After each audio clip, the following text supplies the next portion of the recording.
来到勾勾公好吧，我是怡杰，我是敏华。怡姐，我发现啊，国外的动物园啊，好有趣哦。车子呢可以直接开进动物园哦，而且透过车子的窗户啊，你就可以看到动物就在眼前哦。像是呢，有的动物园它就标榜啊，你可以开车进入动物园，它让民众呢可以透过车子的窗户来看动物，近距离的看动物，真的很有意思哦。而说到了窗户，就是从门。从门呐，就是窗户的意思哦。其实啊，真的，我每次到了动物园，最想要看到的动物呢，就是长颈鹿了，因为它长得真的十分的讨喜，而且个性又温和哦。那么提到了长颈鹿，就是从降咯。从降咯就是长颈鹿了。不过除了长颈鹿之外呢，我很喜欢的呢，还有万兽之王，就是狮子了。而说到狮子，就是死诶。死诶就是狮子。我今天最后教给大家一整句话呢，和我喜欢的长颈鹿有关哦。窗户外看得到长颈鹿，这句话应该要说的是：从门 no boy， 看得到从降咯。从门 no boy， 看得到从降咯。今天勾勾公好发，带你一块来看看这些可爱的动物喽。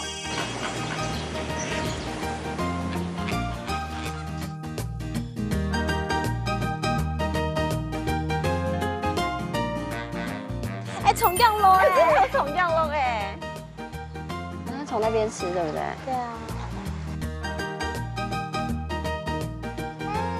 Hello， 从降咯 ，Hello。哎，你看好近哦，一大一小的，好可爱哦。真的。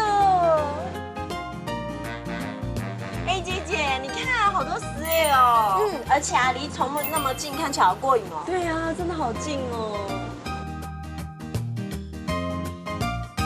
我觉得啊，这样透过窗户就可以看得到动物，真的是很棒的体验哎。对啊，这些动物真的好可爱。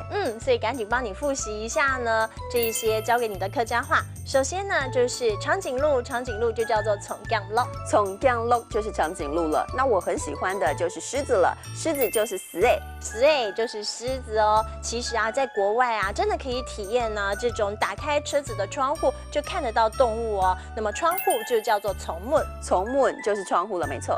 今天要帮大家复习的一整句话呢，就是窗户外看得到长颈鹿。这句话应该要说的是：从门 no boy， 看得到从降咯。